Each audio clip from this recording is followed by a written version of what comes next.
Hello and welcome to SPMIS Academy. Today we will analyze important newspaper articles of 21st February 2022.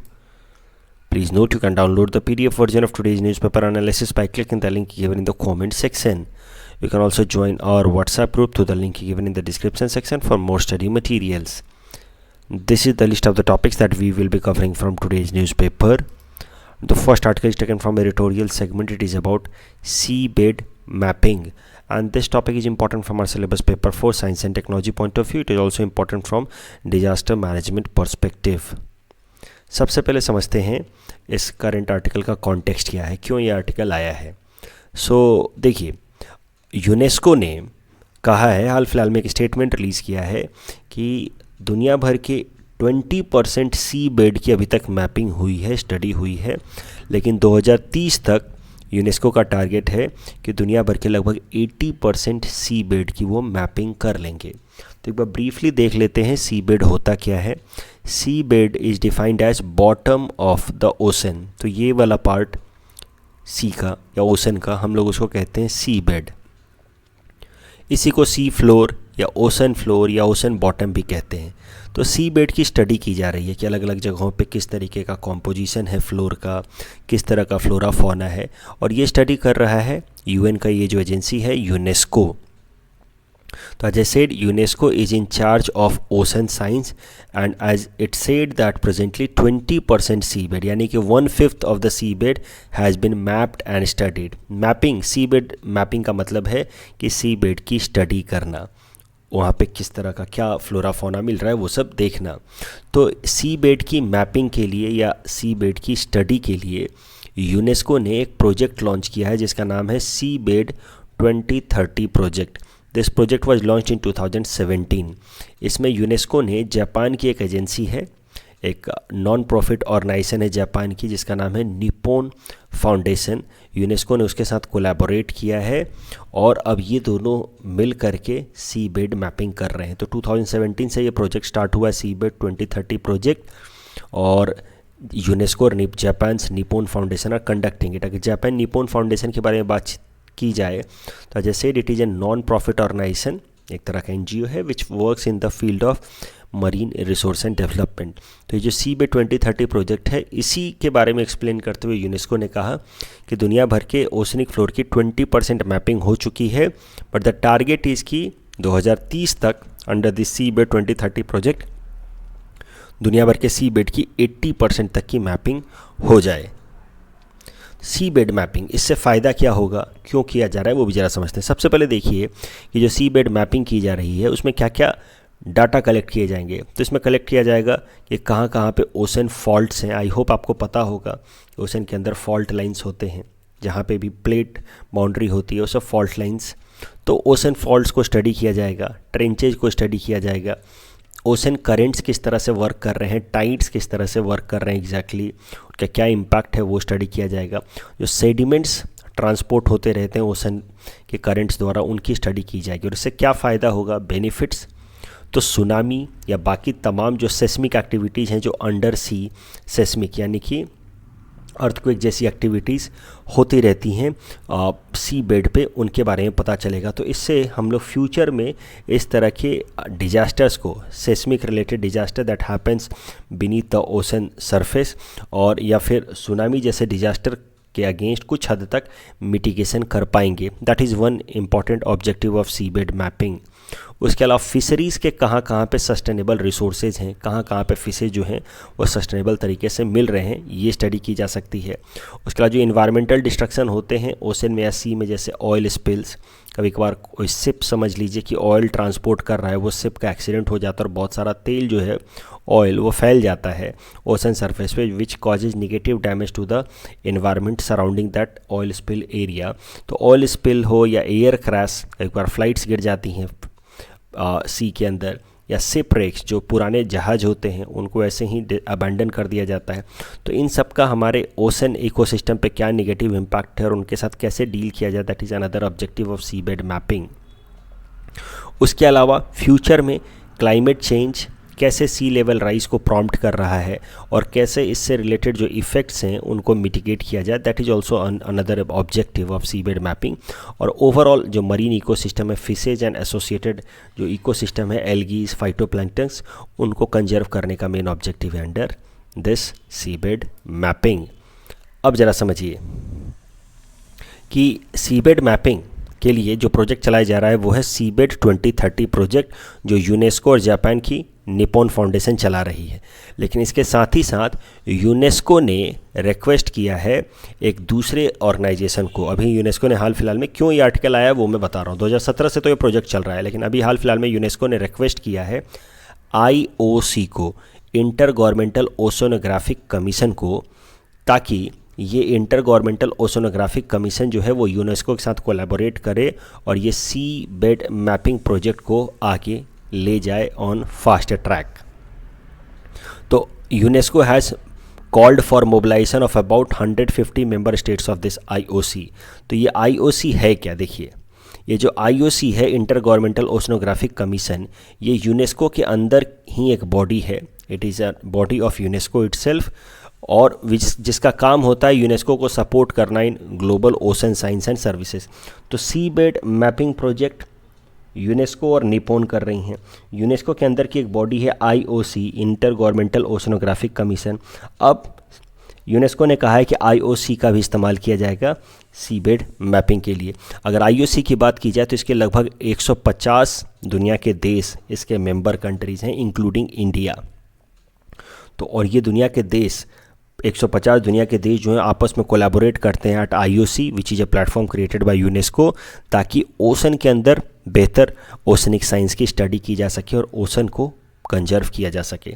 तो inter governmental oceanographic commission is again important. 150 member हैं जो मिल करके ocean के health को preserve करने की कोशिश करते हैं। इन 150 मेंबर्स में से इंडिया भी एक मेंबर है। IOC की बात की जाए तो it is based eight UNESCO's headquarter only, which is in France, Paris city of France. तो यूनेस्को के अंदर की बॉडी और उसका हेडक्वार्टर भी यूनेस्को के अंदर ही है। इस टॉपिक के बेसिस पे ये प्रीलिम्स प्रैक्टिस क्वेश्चन हमने आपको दे रखा है। Please attempt this question and you can submit the answer in the comment section. The next article is taken from international segment. It is about Nepal to deploy India's universal payment interface system, and this topic is important from our syllabus paper 3 international relations point of view।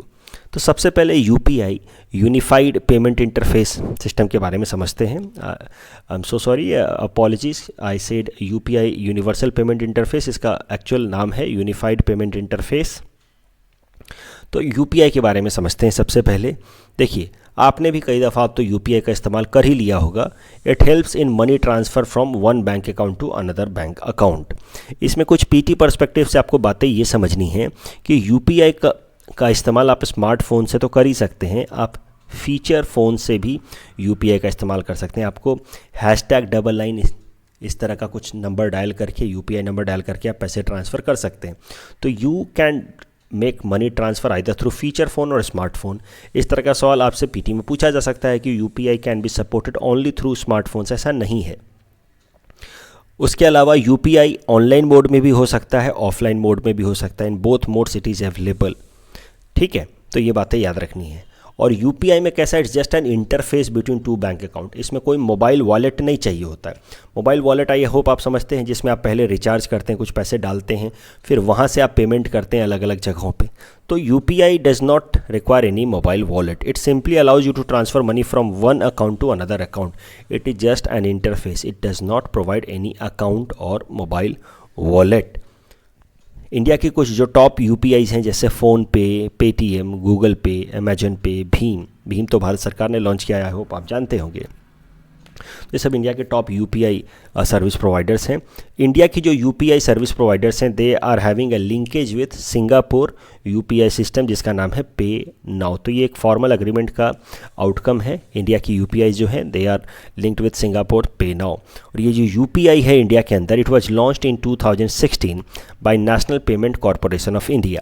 तो ये national payment corporation of India को RBI ने Indian banks association ये एक association है जिसमें India के लगभग 10 बैंक्स ने मिल करके बनाया है। तो आरबीआई और इंडियन बैंक्स एसोसिएशन ने मिल करके ये national payment corporation of India को लॉन्च किया था 2007 में। इसका मेन ऑब्जेक्टिव है इंडिया के अंदर डिजिटल पेमेंट को, ऑनलाइन ट्रांजैक्शंस को प्रमोट करना। और NPCI, national payment corporation of India, जिसका मेन काम है डिजिटल ट्रांजैक्शन, ऑनलाइन ट्रांजैक्शन को प्रमोट करना, it has been created under payment and settlement system act of 2007। तो आरबीआई और आईबीए ने, इंडियन बैंक्स एसोसिएशन ने बनाया है 2007 के इस कानून की मदद से, जिसका मेन काम है डिजिटल पेमेंट को प्रमोट कराना। और एनपीसीआई ने लॉन्च किया है यूपीआई इन 2016। अब करंट न्यूज़ क्या है वो तो मैंने आपको पहले ही बता ही दिया था कि national payment corporation of India, ये तो इंडिया के अंदर डिजिटल सर्विसेज को प्रमोट कराता है। National payment corporation of India, इसका एक ग्लोबल आर्म भी है। ग्लोबल आर्म मतलब एक इंटरनेशनल कंपनी भी है इसकी, एनपीसीआई की, जिसका नाम है एनपीसीआई इंटरनेशनल पेमेंट। तो शॉर्ट में कहें तो एनआईपीएल। तो एनपीसीआई इंटरनेशनल पेमेंट ने क्या किया है कि अब यूपीआई को लॉन्च किया है नेपाल के अंदर भी। तो इसी के साथ नेपाल दुनिया का पहला ऐसा देश बन चुका है जहाँ पे इंडिया की ये कंपनी एनपीसीआई, उसकी फॉरेन ब्रांच या foreign arm national payment corporation of India international payment ने किसी विदेश के अंदर ये यूपीआई सर्विस प्रोवाइड किया है। तो as a said, with this Nepal will become the first country to adopt India's UPI system. कहाँ इस्तेमाल करें इस करेंट न्यूज़ का वो भी ज़रा देखिए। अगर कभी इंडियाज नेबर फर्स्ट पॉलिसी पे सवाल आ जाए तो वहाँ पे आप एग्जाम्पल की तरह मेंशन कर सकते हैं कि recently India launched UPI in Nepal pursuing it's neighbour first policy. उसके अलावा कभी आप सॉफ्ट पावर पे आंसर लिख रहे हो कि इंडिया ने क्या क्या अटेम्प्ट्स लिए हाल फिलहाल में अपने सॉफ्ट पावर को एक्सपैंड करने के लिए, तो वहाँ पे आप लिख सकते हैं कि India recently launched UPI in Nepal in order to extend its soft power in neighbourhood countries. इस यूपीआई के बेसिस पे 2017 में यूपीएससी ने इस तरह का प्रीलिम्स क्वेश्चन पूछा था। आप इस क्वेश्चन को अटेम्प्ट कर सकते हैं and you can submit the answer in the comment section. The next article is taken from Science and Technology segment. It basically talks about budgetary allocation of research and development. So this topic is important from our syllabus paper for Science and Technology point of view. देखिए, ये article तो वैसे काफ़ी बड़ा article था, column है, लेकिन इस आर्टिकल के जो इम्पॉर्टेंट फैक्ट्स हैं या पॉइंट्स हैं जो हमारे मेंस में काम आ सकते हैं वो मैंने यहाँ पे पिक किया है आपके लिए। For example, let us see important points from this article. देखिए, GERD यानी कि gross expenditure on research development, सरल शब्दों में कहें तो जितना भी हमारा जीडीपी है उसका कितना परसेंट हम लोग रिसर्च एंड डेवलपमेंट पे खर्च करते हैं, वो हमारे देश की में बहुत कम है, जस्ट 0.7%। तो जो भी हमारा जीडीपी है उसका बस 0.7% हम लोग रिसर्च और डेवलपमेंट पे खर्च करते हैं, which is very very less as compare to other developed countries. Maybe US, European countries से भी काफ़ी कम है, जापान, चाइना जैसे देशों से भी काफ़ी कम हम स्पेंड करते हैं। तो on an average these countries spend about 3 to 4% of their GDP on research and development, whereas India spends only 0.7% of its GDP on research and development। और इसी कॉन्टेक्स्ट में फिर इकोनॉमिक सर्वे 2021 ने, यानी कि पिछले साल वाला जो इकोनॉमिक सर्वे है, उसने कुछ पॉइंट्स सजेस्ट किए थे, तो उसको भी आपको देखना चाहिए। उसने सजेस्ट किया था कि इंडिया को अपना gross expenditure on research and development को 0.7% से बढ़ा करके कम से कम 2% तक करना चाहिए। ज़्यादातर, दूसरी बात उन्होंने कही कि ज़्यादातर जो डेवलप्ड इकोनॉमीज़ हैं दुनिया के, वहाँ पे डिफेंस रिलेटेड जो रिसर्च एंड डेवलपमेंट होता है वो प्राइवेट कंपनियाँ करती हैं, लेकिन इंडिया के अंदर ज़्यादातर जो defence related research and development होता है या प्रोडक्शन होता है वो सरकारी कंपनियाँ जैसे DRDO वगैरह करती हैं। तो इस कारण से होता क्या है कि सिर्फ एक सरकारी कंपनी पे ओवर डिपेंडेंस के कारण रिसर्च डेवलपमेंट हो नहीं रहा है, तो मॉडर्न डिफेंस इक्विपमेंट्स प्रोड्यूस नहीं हो रहे हैं, और इसी कारण से इंडिया का ज़्यादातर जो डिफेंस इक्विपमेंट है वो हमें इंपोर्ट करना होता है। इसका निगेटिव इकोनॉमिक इम्पैक्ट भी है, बहुत सारा निगेटिव करंट अकाउंट डेफिसिट होता है, मतलब करंट अकाउंट डेफिसिट होता है, हमें फॉरेक्स रिजर्व खर्च करना होता है फॉर बाइंग डिफेंस इक्विपमेंट्स। उसके अलावा इसका स्ट्रैटेजिक या सिक्योरिटी इम्प्लीकेशन भी, अगर हम दूसरे देशों पे डिपेंडेंट है अपने डिफेंस रिक्वायरमेंट को मीट करने के लिए, तो कहीं ना कहीं we are not self sustainable as far as our own security is concern, we are not आत्मनिर्भर। तो मुद्दा ये है कि हम तो रिसर्च एंड डेवलपमेंट पे वैसे ही पैसा कम खर्च कर रहे हैं, उसके अलावा हमारे यहाँ पे सिर्फ सरकारी कंपनियों के ऊपर पूरा का पूरा ये लाइबिलिटी है रिसर्च एंड डेवलपमेंट करने का, डिफेंस इक्विपमेंट को प्रोड्यूस करने का, इस कारण से हम प्रोड्यूस नहीं कर पा रहे हैं इतने, इसलिए हमें ज़्यादा से ज़्यादा इंपोर्ट करना पड़ रहा है, which is having economic and security implications. और इसीलिए इकोनॉमिक सर्वे 2021 ने प्रपोज किया था कि हमारे देश में सरकार को इस तरह की पॉलिसीज़ लानी चाहिए, या टैक्स में कट देना चाहिए, या सब्सिडाइज़ करना चाहिए, ताकि हमारे देश के जो प्राइवेट सेक्टर हैं वो भी डिफेंस फील्ड में कम से कम रिसर्च एंड डेवलपमेंट करें और डिफेंस फील्ड में प्रोडक्शन करना शुरू करें। So this is the second matter. तीसरी बात उन्होंने बताई इकोनॉमिक सर्वे 2021 ने कि हमारे देश के अंदर जो लोग, वैसे ही रिसर्च एंड डेवलपमेंट में पैसा खर्च कम होता है, और जो लोग रिसर्च एंड डेवलपमेंट में लगे भी हैं, जो पीएचडी रिसर्चर्स हैं, स्कॉलर्स हैं, वो लोगों को भी कोई बेहतर करियर अपॉर्चुनिटीज़ नहीं है आगे। इसलिए वो लोग क्या करते हैं कि कैसे भी करके पीएचडी के बाद वो लोग कहीं ना कहीं पार्ट टाइम टीचिंग में लग जाते हैं, प्रोफेसर बन जाते हैं, असिस्टेंट प्रोफेसर बन जाते हैं। जबकि हमारे देश में हमारी सरकार को कोशिश करना चाहिए कि पीएचडी जो स्कॉलर्स हैं उनको बेहतर अपॉर्चुनिटीज़ प्रोवाइड करे, फ्यूचर में भी रिसर्चर्स बने रहने के लिए, R&D के फील्ड में भी एक बेहतर करियर अपॉर्चुनिटीज़ हों, तब जाकर के जो रिसर्चर्स हैं वो उसी फील्ड में रहेंगे rather than becoming assistant professors, और तब जाकर के हमारे देश में रिसर्च एंड डेवलपमेंट और बेहतर तरीके से हो पाएगा। कहाँ इस्तेमाल करें मेंस में, वो भी ज़रा देखिए। अगर सवाल आ जाए कि क्या कारण है regarding low skill level in India, वहाँ पे आप लिख सकते हैं ये खर्च ही हम कम करते हैं ऑन रिसर्च एंड डेवलपमेंट, इसलिए लो स्किल लेवल लो है। उसके अलावा huge dependence of India on import of defence goods पे सवाल आ जाए तो भी आप ये लिख सकते हैं कि भाई हमारे यहाँ पे सिर्फ पब्लिक सेक्टर्स जो हैं वो लगी हुई हैं डिफेंस इक्विपमेंट को प्रोड्यूस करने में, प्राइवेट सेक्टर का कोई खास रोल है नहीं। उसके अलावा इस तरह के जब भी सवाल आए रिसर्च एंड डेवलपमेंट सेक्टर में हम कम पैसे खर्च कर रहे हैं, उस पर कभी सवाल आ जाए तो कंक्लूजन में आप ये जरूर लिख सकते हैं कि one of our fundamental duties is to cultivate scientific temper as mention in our constitution article 51A। लेकिन साइंटिफिक टेम्पर को कल्टिवेट करने के लिए सरकार की वैसी पॉलिसीज़ भी होनी चाहिए, सरकार को इनकरेज करना चाहिए, more and more budgetary support देना चाहिए, जो हमें मिल नहीं रहा है। The next article is taken from ethics segment. It is about lapse in corporate governance. तो आपको पता होगा चैप्टर 6 आपके एथिक्स पेपर में, पेपर 5 एथिक्स एंड इंटीग्रिटी में टॉपिक दिया हुआ है कॉर्पोरेट गवर्नेंस, उससे रिलेटेड ये आर्टिकल है। तो देखिए छोटा सा आर्टिकल है, ये है Chitra Ramakrishna ji, and she was CEO of National Stock Exchange from 2014 to 2016। अब इन पे कई सारे आरोप लगे हैं हाल फिलहाल में। ये नेशनल स्टॉक एक्सचेंज की टॉप मोस्ट एग्जीक्यूटिव थी, CEO, और ये अपने ज़्यादातर फैसले, एडमिनिस्ट्रेटिव फैसले, किसी योगी बाबा से पूछ करके करती थी। तो ये किसी योगी बाबा, सिद्ध पुरुष या योगी बाबा को ये ईमेल करती थी हर इम्पोर्टेंट मामले, और वहाँ से जो जवाब आता था उस हिसाब से ये एडमिनिस्ट्रेटिव डिसीजंस लेती थी। अब दो मामले हो सकते हैं, या तो ये सुपरस्टिशन का शिकार थी, तो इस पर ये भी आप एग्जाम्पल की तरह कोट कर सकते थे एंड इंटीग्रिटी के पेपर में, कि सिर्फ एजुकेटेड होना, रिच होना, एफ्लुएंशियल होना, that is not enough to do away the issues of superstition. Even some rich people, educated people are inflicted with the problems of superstition. Example Chitra Ramkrishna, यहाँ पे आप एग्जाम्पल की तरह लिख सकते हैं। दूसरा, या तो ये कारण हो सकता है कि वो सुपरस्टिशन के शिकार हैं, दूसरा हो सकता है कि ये योगी पुरुष बाबा, इनके नाम पे ये स्टॉक मार्केट का इनसाइड इन्फॉर्मेशन बाहर में स्टॉक मार्केट के मैनिपुलेटर्स को भेज रही थी in the name of Yogi Baba and consulting Yogi Baba.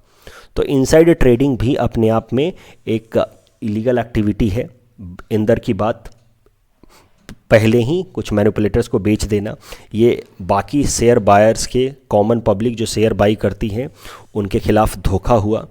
तो या तो ये सुपरस्टिशन कर रही के शिकार थी, either she was engage in insider information, whatever may be the reason, but in both cases she was engage in lapse in corporate governance and this is why SEBI has banned her from share market entering और any activity in share market. So मुद्दा ये है कि कैसे इस्तेमाल करें mains में। तो कॉर्पोरेट गवर्नेंस पे कभी भी सवाल आ जाए तो आप चित्रा रामकृष्णा का मेंशन कर सकते हैं as an example of lapse in corporate governance. अब से मैं एथिक्स के भी कुछ पॉइंट्स ऐड करूंगा न्यूज़पेपर से, ताकि हमें एथिक्स रिलेटेड करंट डेवलपमेंट्स भी हमारे साथ एक्यूमुलेट होते जाएं, ताकि एथिक्स पेपर में हमें जब भी हम कोई पॉइंट लिख रहे हों तो कुछ हमारे पास करंट एग्जांपल्स रहें जिसको हम लोग सब्सटेंशिएट कर पाएँ अपने पॉइंट्स को ऑगमेंट करने के लिए। तो इस तरीके से मैं एथिक्स सेगमेंट भी अब से जोड़ रहा हूँ हमारे न्यूज़पेपर एनालिसिस में। कॉर्पोरेट गवर्नेंस की अगर बात की जाए तो it is defined as fair, transparent and ethical administration of a corporation giving maximum benefit to all stakeholders. So of course in this particular case Chitra Ramakrishna was not fair and transparent, especially to the share buyers, common public who buy and sell shares in stock market. The next article is taken from Assam segment. It is about reforms in secondary education. So this topic is important from our syllabus paper 6 Assam issues point of view. So क्या है news? Assam सरकार ने एक committee बनाई थी जिसको काम दिया गया था सेकेंडरी एजुकेशन को रिफॉर्म करने के लिए. तो इस कमेटी ने अब अपने सजेशंस सबमिट कर दिए हैं सरकार को. सबसे पहला तो सजेशन उन्होंने दिया है कि जो पोजीशंस डिक्लेयर किए जाते हैं एचएस और एचएसएलसी एग्ज़ाम में कि ये फर्स्ट पोजीशन इनको मिला, सेकंड पोजीशन इनको मिला, इसको डिसकंटिन्यू किया जाए, क्योंकि इससे अननेसेसरी स्टूडेंट्स पे बहुत ज़्यादा प्रेशर बनता है कि भाई तुम्हें फर्स्ट पोजीशन ही लाना है, सेकंड ही लाना है. तो इस तरह के पोजीशंस देने का जो सिस्टम है ये बंद किया जाए. उसके अलावा कुछ ऐसे सब्जेक्ट्स हैं जैसे हिस्ट्री एंड ज्योग्राफी, इनको काफ़ी नेगलेक्ट किया जा रहा है at the secondary level education, तो इन पे ज़्यादा इन्फेसिस किया जाए. उसके अलावा स्टूडेंट्स की पोजीशनिंग या रैंकिंग ना डिक्लेयर की जाए, लेकिन स्कूल्स की उनके परफॉर्मेंस के बेसिस पर रैंकिंग जरूर डिक्लेयर की जानी चाहिए, ऐसा इस कमेटी ने सजेस्ट किया है. तो स्कूल की जो परफॉर्मेंस है वो किन ग्राउंड्स पे रैंकिंग उनकी दी जा सकती है. तो पहला है on the basis of performance of students. तो स्टूडेंट्स एचएसएलसी और एचएस एग्जाम में जिस तरह का परफॉर्म करेंगे उसके बेसिस पे उन स्कूल्स की रैंकिंग दी जाए. उसके अलावा involvement of students in social work and extra curricular activities. तो स्टूडेंट्स जितना एक्स्ट्रा करिकुलर एक्टिविटीज़ और सोशल वर्क में इंगेज होंगे उसके बेसिस पे स्कूल्स को उतनी बेहतर रैंकिंग दी जानी चाहिए, both private as well as government schools. तो ऐसा सजेस्ट किया है इस कमेटी ने कि भाई स्टूडेंट्स की रैंकिंग मत दीजिए, पोजीशनिंग मत दीजिए, लेकिन स्कूल्स की पोजीशनिंग जरूर दीजिए on the basis of these parameters. उसके अलावा स्टूडेंट्स को ज़्यादा से ज़्यादा फ्लेक्सिबिलिटी दीजिए उनके करिकुलम को चुनने में, कि अपने हिसाब से वो सब्जेक्ट चुने और अपने हिसाब से पढ़ाई करें, और डिजिटल टेक्नोलॉजी का ज़्यादा से ज़्यादा इस्तेमाल किया जाए इन एजुकेशन. कल जो हमने आपको प्रैक्टिस क्वेश्चन दिया था उसका आंसर देख लेते हैं. तो green hydrogen is most environment friendly as compare to other two, of course right. But green ammonia is more nutritious, this is wrong. ऐसा नहीं है, ग्रीन हो या ब्लू अमोनिया हो उसमें उनके इनहेरेंट नेचर में कोई खास अंतर नहीं है. So the correct answer is option A, one only. And according to national education policy of 2020 कितना परसेंट हमें खर्च करना चाहिए एजुकेशन पे? Answer is 6% of the GDP. और ये जो सवाल है थोड़ा मैंने अलग दिया था, इंटरनेशनल एनर्जी एजेंसी. पहला स्टेटमेंट इसका सही है, लेकिन आयरेना का इंटरनेशनल एनर्जी एजेंसी से कोई लेना देना नहीं है. Again the correct answer will be option A, one only. That's all from our side for today. Thanks for watching.